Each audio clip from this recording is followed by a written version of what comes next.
केली आहे। तर कोणकोणते नेते घर वापसीच्या तयारीत आहेत त्या नेत्यांची नावं बघूयात। यामध्ये प्रशांत ठाकूर, राणा जगजीत, रविशेठ पाटील हे पुन्हा घर वापसीच्या तयारीत असल्याचं कळतंय। तर या यादीमध्ये गणेश नाईकांचं देखील नाव आहे। विजयकुमार गावित आणि राधाकृष्ण विखे पाटीलही आता पुन्हा स्वगृही जाण्याच्या तयारीत असल्याचं कळतंय।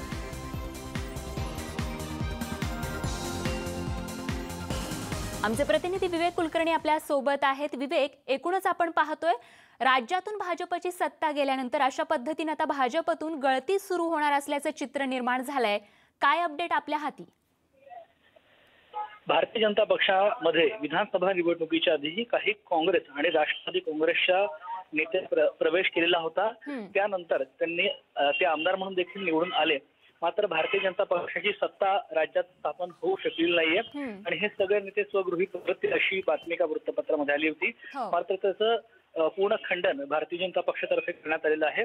भाजपचे नेते आशिष शेलार यांनी हे स्पष्ट केलेलं आहे की या सगळ्या अफवा असून यात कोणतंही तथ्य नाहीये। ज्या लोकांना आपलं सरकार स्थापन केल्यानंतर साधं खातेवाटपही करता आलेलं नाहीये अशा लोकांकडून या अफवा पसरवल्या जात असल्या असं देखील आशिष शेलार यांनी म्हटलेलं आहे। आणि त्यांनी असं म्हटलेलं आहे की भाजपचे जे मूळचे लोक आहेत आणि जे इतर पक्षातून भाजपमध्ये आलेले आहेत ही सगळी मंडळी त्यांचं भारतीय जनता पक्षाच्या नेतृत्वावर विश्वास आहे आणि कुठलेही आमदार भाजपमधून बाहेर जाणार। विवेक, एकूणच